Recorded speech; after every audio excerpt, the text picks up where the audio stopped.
Olá pessoal, tudo bem? Para quem não me conhece, meu nome é Galtieri, eu sou professor dessa disciplina de Instrumentos e Técnicas de Defesa Fiscais no processo administrativo, certo? Então, decorrente esse momento que a gente está vivendo, né, então essas aulas estão sendo online. Tá, vou deixar meu mini currículo aqui na tela para vocês, né? Sou formado em Ciências Contábeis e Direito, sou especialista com MBA em Controladoria e Planejamento Tributário, Direito do Trabalho e Previdenciário e mestrando em Direito Internacional.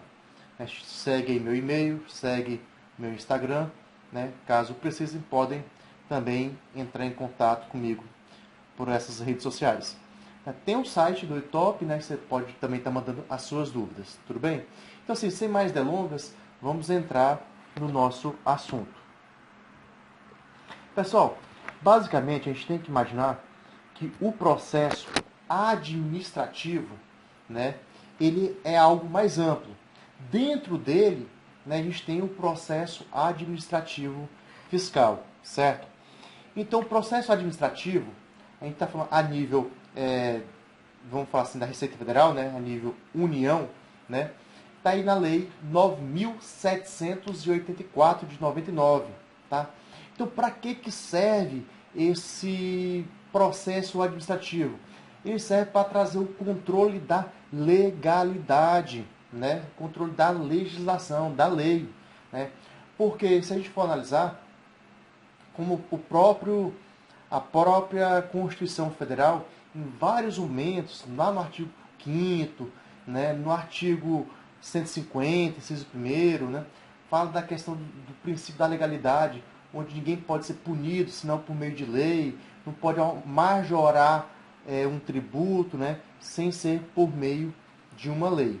Apesar que acaba tendo algumas exceções, onde por meio de decreto, por exemplo, pode ser majorado uma alíquota, tá? Mas aí entra nas exceções, tá bom? Então, o processo administrativo ele serve como um controle da legalidade dos atos administrativos. Então, a gente tem, que é o nosso assunto, que é o processo administrativo fiscal, nós temos essa espécie do processo administrativo, né? Que no âmbito da Receita Federal é o decreto 7.235, tudo bem? A gente vai dar um foco nessa disciplina falando mais sobre o processo voltado para a questão da Receita Federal, até porque os outros, né, porque cada ente, né, os municípios, os estados, né, o Distrito Federal pode criar sua particularidade no seu processo administrativo, mas todos eles meio que norteiam o caminho do processo administrativo no âmbito da Receita Federal. Então, como não tem como a gente sair separando, né, porque tem gente que mora em Palmas, tem gente que mora em Gurupi, tem gente que mora em Porto, Paraíso, né? Tem gente que mora em outros estados, a gente teve aluno do Pará, por exemplo, então não dá para a gente sair falando sobre cada um. Então a gente utiliza como norteador a questão da Receita Federal, tudo bem?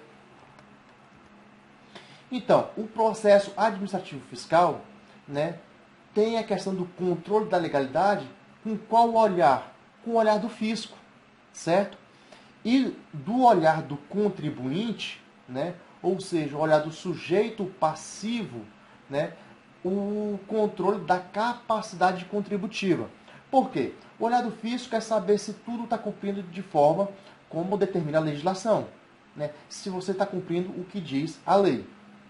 O olhar do sujeito passivo é a questão da capacidade contributiva, que é um princípio tributário, né, um princípio constitucional tributário, onde fala que, está até no artigo 145, onde fala que sempre que possível, os impostos terão caráter pessoal, será graduado, analisando a capacidade contributiva de cada contribuinte. Essa é a ideia que está no artigo 145, parágrafo 1º da Constituição. Tá?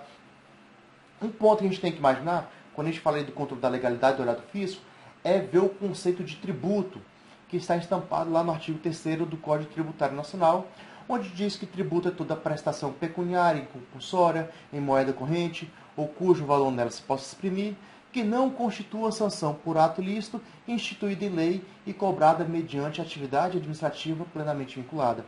Observe que nesse conceito ele fala instituída por meio de lei, né? Então, demonstrando também o próprio Código Tributário Nacional, ele fala da questão do controle da legalidade. Tá? E quem é que constitui o crédito tributário? É a autoridade fiscal. E também está estampado aí, onde fala que cobrada mediante atividade administrativa plenamente vinculada, e aí onde entra a questão da autoridade fiscal. Tudo bem? Aqui está o artigo 145, como eu falei, da questão da capacidade contributiva, onde diz que a União, os Estados, DF, municípios, poderão instituir os seguintes tributos. Aí vem citando, no parágrafo 1º vem, sempre que possível os impostos terão que caráter pessoal e serão graduados segundo a capacidade econômica do contribuinte. Tá? Então está estampado aí. Então, o que é basicamente a administração pública? Né? Então, a administração pública ela exerce as funções de quê? De constituir, fiscalizar e arrecadar os tributos. Né? Cada ente tem sua autonomia, como eu muito bem disse no começo desse vídeo, tem autonomia para legislar, para fazer o seu próprio processo administrativo fiscal.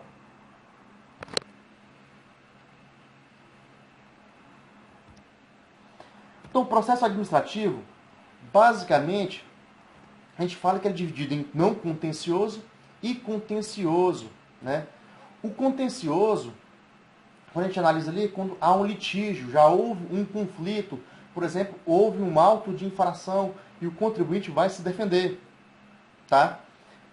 Já no não contencioso, basicamente não houve um litígio, né?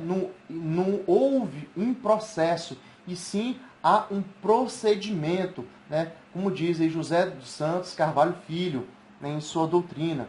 Então, basicamente, a gente diz aqui, ó, no não contencioso a gente tem a consulta.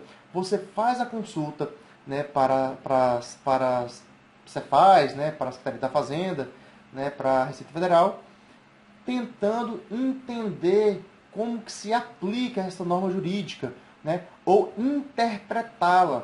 Tá?